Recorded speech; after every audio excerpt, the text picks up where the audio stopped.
Olá, queridos alunos, aqui é o professor Daniel Cossa e neste vídeo nós vamos resolver mais um problema sobre reação de desintegração ou radioatividade. O problema que nós temos para essa nossa aula prevê a determinação do número de massa de um elemento, o número de eletrões deste mesmo elemento e o número de nêutrons existentes no elemento. Então, o exercício que nós temos tem a seguinte informação. A primeira transmutação artificial de um elemento em outro, conseguida por Rutherford em 1919, baseou-se na reação. Então, a reação é esta que nós temos aqui, em que nós temos a reação de um núcleo de nitrogênio com um outro de hélio para formar um elemento desconhecido mais um hidrogênio. Então, para esta reação, determine o número de massa do elemento E, o número de eletrões do elemento E e o número de nêutrons do elemento E. Então, basicamente, nós temos aqui um elemento desconhecido e nele pedem-se o número de massa, o número atômico, ou seja, o número de eletrões e o número de nêutrons. Então, para nós determinarmos o número de massa do elemento, partimos do princípio de conservação da massa para as reações nucleares e este princípio diz que a soma das massas nos reagentes, ou seja, a soma dos números de massa nos reagentes, deve ser igual à soma dos números de massas nos produtos. Então, visto que o número de massa do elemento E é desconhecido, então nós daremos o nome de A e o número atômico também é desconhecido, então daremos o nome de Z.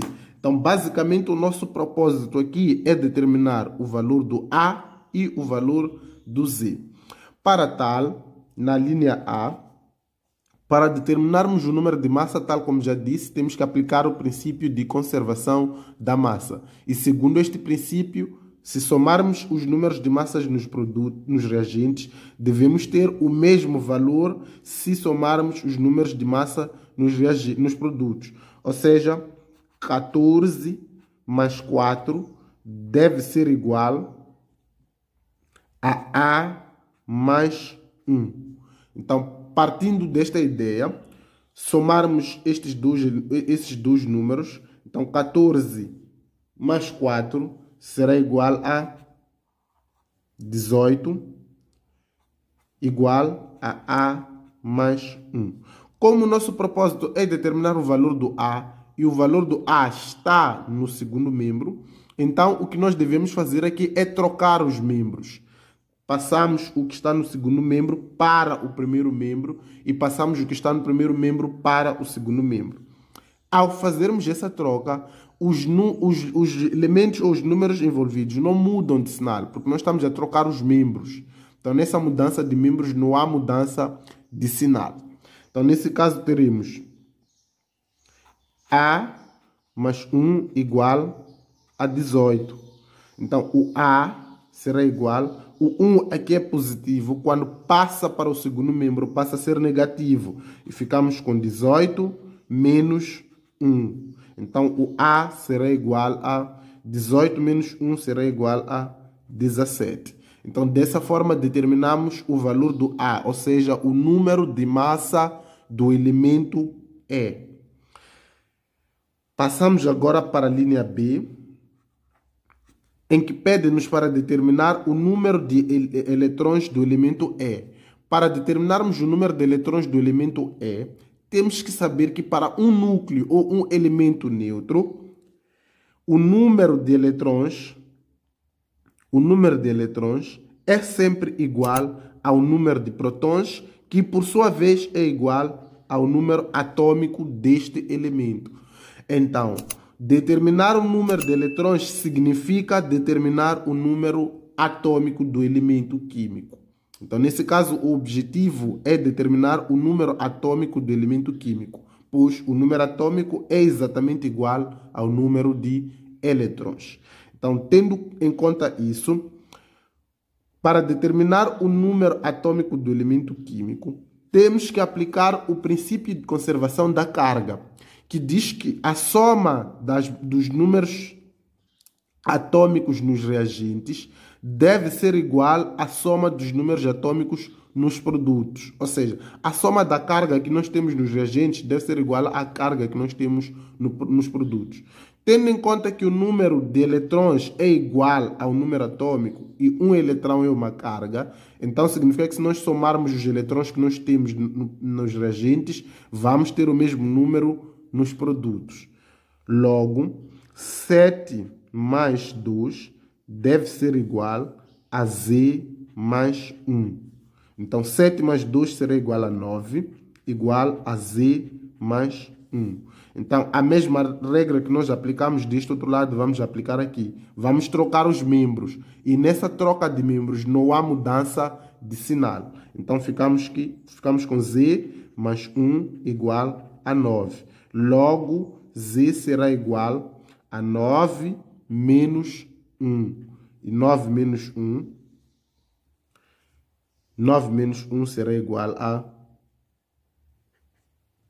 8. Então, desta forma, determinamos o número atômico para o elemento E. Então, o elemento E tem como número de massa 17 e o número atômico 8. Ok. E na linha C, neste caso, na linha C, pedem para determinarmos... Na linha C, pedem para determinarmos o número de nêutrons.